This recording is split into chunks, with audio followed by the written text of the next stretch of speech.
Let's look now at creating a model for a calculation. We'll calculate the payments on a mortgage.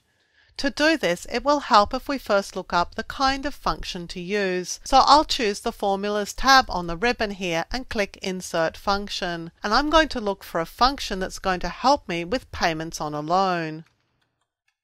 I'll type payments on a loan and click Go. And Excel has returned a series of possible functions, and the one I want is in actual fact the first one here.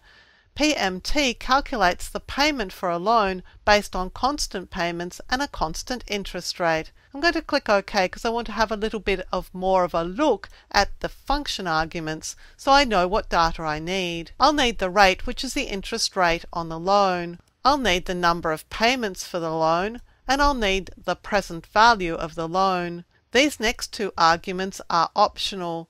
The first one is the future value, so if the loan is not to be repaid in full at the end of the period, I'll need the future value of the loan. And I can also add a value for type, either 1 or 0, and this indicates when the payment is made. Now, if I omit a type, then it's assumed that the payments are made at the end of the period, which is typically when loan payments are made. So I'm just going to click Cancel because now I know exactly what I need. In addition to checking the function that I plan to use, in a situation where I'm creating a mortgage calculator like this, I'll also go somewhere to see if I can find some values that have already been calculated for me. And I found this on the internet. These are not my loan details, but this data will allow me to test to make sure that my model is working correctly before I use it on my own values. I'm going to start now to add the titles for my worksheet. Loan amount, interest rate, number of periods, and monthly payment. I'm going to increase the width of this column, and now I'm ready to put in the loan amount, and I'm going to use the values that I looked up on the web so that I can test to make sure that my calculator is working. For number of periods, I want 30 years, but I'm going to multiply that by 12 to get the number of payments per year. And now we're ready to enter the monthly payment, which is the function that we looked up earlier. I'm going to click Insert Function, select PMT, and click OK.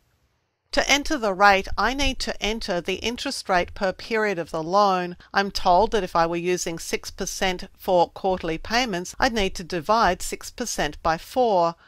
I've got 4% for monthly payments, so I'm going to need to click in here and then divide the value by 12 to get the interest rate per month.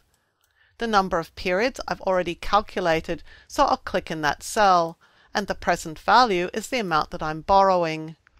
I don't have a future value because this loan is repaid in full at the end of the term, as is mine. And for type, I'm quite happy to go with the 0 or omitted because payments are typically made at the end of a mortgage period.